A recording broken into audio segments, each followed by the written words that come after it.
we can start. All right, so yeah, I'm Martin from IXUS, support engineer. I think most of you have already know who I am.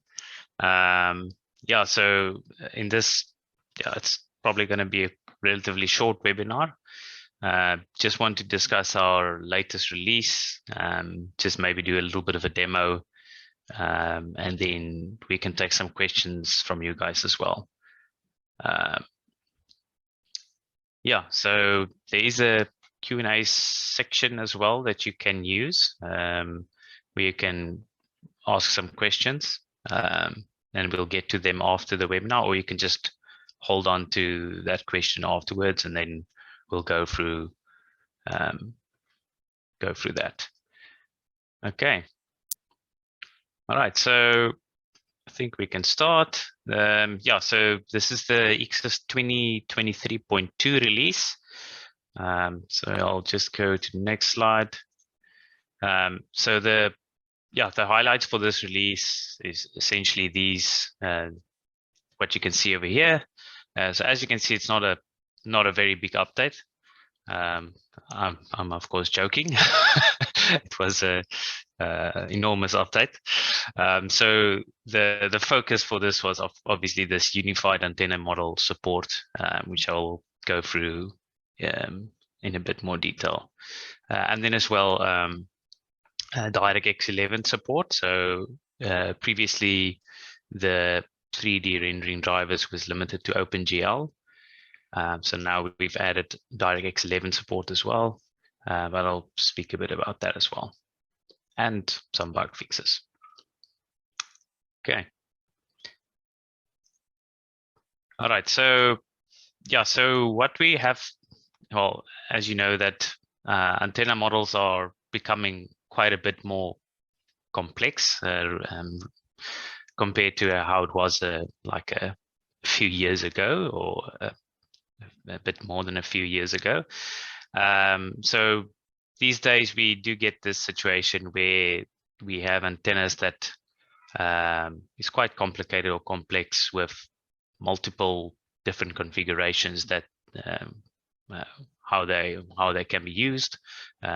Essentially, you have ports associated with a certain array that does a certain task, or is configured in a certain way. So as an example, over here we have this CommScope panel antenna, where you can see the low band is essentially just a normal large array of elements. But then when you get here to the higher bands, you can see that you have all these sections essentially for the ports 5 and 6. Essentially your RF will be generated from this region over here, and for Y7 on the other side as well. And then you get other sections like Y3 and Y4 and Y5 and 6 that actually is configured in a dual beam setup. And as well, then you have your 5G elements at the bottom as well. So in the past, so let me actually go to the next slide. So as you can see here, for example, here we have the dual beam setup, where you actually have a left beam and a right beam, and in IXUS in the past those would have been modeled separately, because the shape of that is actually not exactly the same. So in the past, so if we can see here the IXUS antenna model, you can see here how this needed to be set up. So a single center with the low bands and high bands without azimuth rotation would be placed at the location where the antenna is, and then another single left and a single right that would have a -27 and a +27 azimuth offset, again at the same location, and then another antenna model placed at the same location for the 5G bands. So essentially you would have had 4 antenna models that you placed in the modeler to represent this antenna. Obviously, this was a quite complicated one. But there's various flavors of these where, for example, if it was just a dual beam antenna, it would have been 2 antennas that are separated by the azimuth offset. So if we look at the portal, we can see that obviously you have these 4 different antenna models that are used within the modeler, as I explained in the slide over here. So what we have done is we've created this new setup where we called it the unified antenna model, where we only have one antenna model to represent the specific antenna. And this is then separated by port sections. So for example, if you look at this antenna over here, again, you'll see that the R1 and R2, they both are located, both have the same vertical offset, and so they are treated as one port section. So 1, 2, 3, 4, that will be one section. And then if we look a bit further, then we'll see that 5, 6, 23, and 24. So that'll be 5, 6, 23, and 24. So Y1 and Y7. Those are then treated as another section with the vertical offset being the same. And the same then with the, for example, the Y3, Y4, which one are this? 15, 16. And 15, 16, 19, 20. So 15, 16, Y3, 19, 20, Y5. So those are treated, that would be, for example, the right-hand beam of the split beam configuration.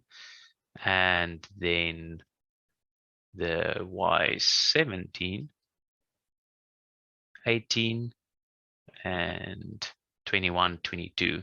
So that's Y4 and Y6. That would then be the left beam.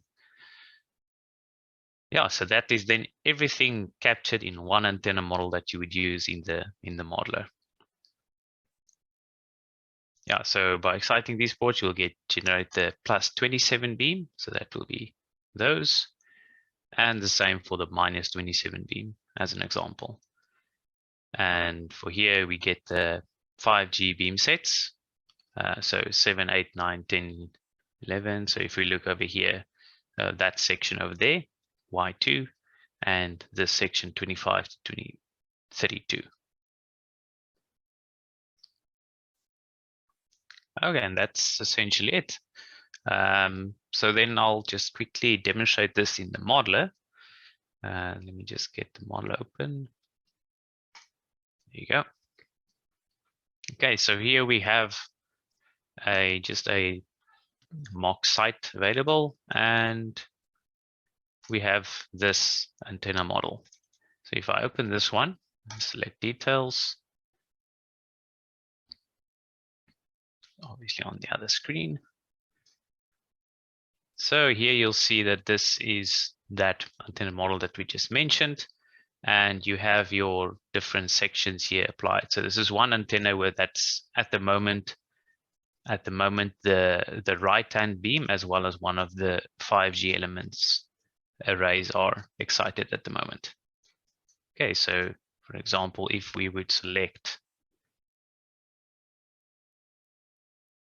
let me just get this open again. So let's see if we select this section over here for the minus 27 beam. So that would be 17, 18, 21, and 22.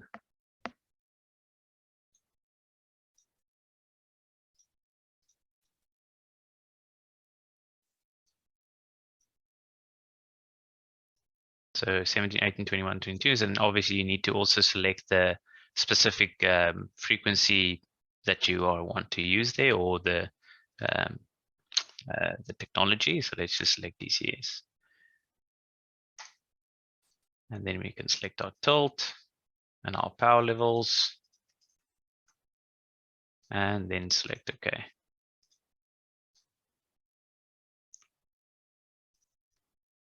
And then that would be the left-hand beam.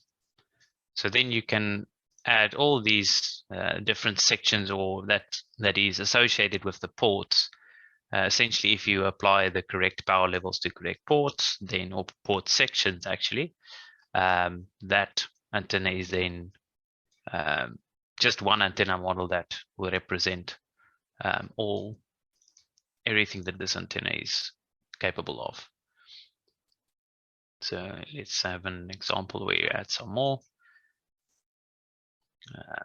Let me just get this on my other screen so that I can see the sections. Okay, so we can add the low band, for example. Let's say LTE 900, so that's the port 1, 2, 3, 4. Build.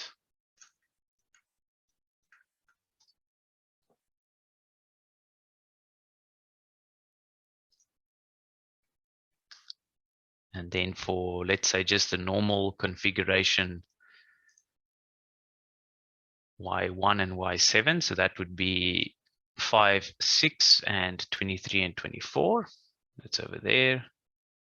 Let's add that as a LTE band.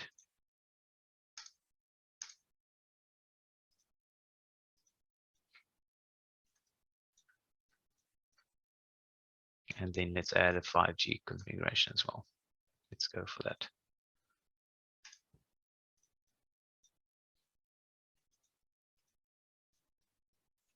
So you'll notice that I'm still actually adding, I'm not adding all the ports accurately at this. So because it's separated into sections, that specific section is still essentially not port dependent, but the section is. But obviously, if you add the power, the correct powers to the correct ports, that's also correct. But this is still not port dependent.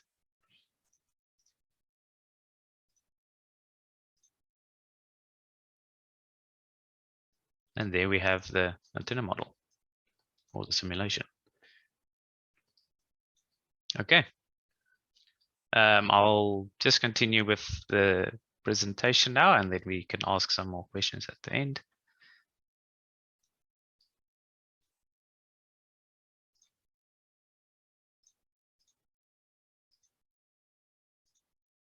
Okay. All right, so that was the antenna model or the unified antenna model support. And then the next point is just the direct X11 support. So we have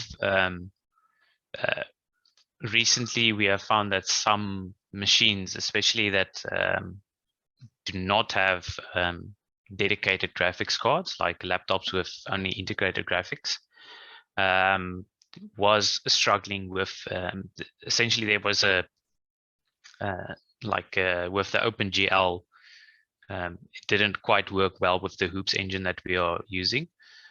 But with DirectX 11, that solves that issue. There's a little bit of a compatibility issue with hoops and OpenGL. Essentially, now you can just select DirectX 11, and then hopefully that will solve essentially the performance issues in the modeler, like changing your view and stuff like that. So I'll just demonstrate quickly where you would find that. Oh, okay, sorry, let's go through here. So in your IXUS.ini file, you'll see there will be these two lines over here that says this one equals 0, for example, and then there's a 3D driver option. So if it's equal to 0, it will mean that means that it's using OpenGL. If it's set to 1, it's like a Microsoft driver, and if it's set to 2, it will be using the X11. So for example, over here we have this equals 0, which will mean it's hardware rendering. So it will try to use essentially your graphics card that you have in your machine. Whether that is an integrated graphics card or is a dedicated graphics card, it will try to use that. But then the 3D driver option, you can select 2, and then it will use DirectX 11. Yeah, so you can try this with your with your specific machine and see what performance works better for you. So if I just open my IXUS.ini file, you'll see, for example, I think mine is actually set to, yeah, over here.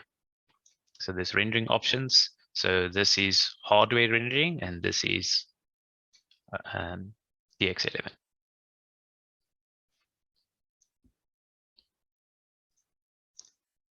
Okay, and then we are just want to mention again our support links. So obviously you can send emails to support@ixusapp.com, or even better, if it's a essentially important ticket, for example, not just a question, then we can log a help desk ticket. And we also have this Calendly link where you can schedule calls with us, whether that be for an upgrade assistance if you're hosting yourself, or if it's just some support that you require. And then also please feel free to log feature requests on our help desk as well. So we always look at these to decide what we need to focus on with our upcoming releases. Yeah, so obviously the unified antenna support was definitely one that was important from there as well, and from lots of feedback from you as well. And that's it. Thank you very much.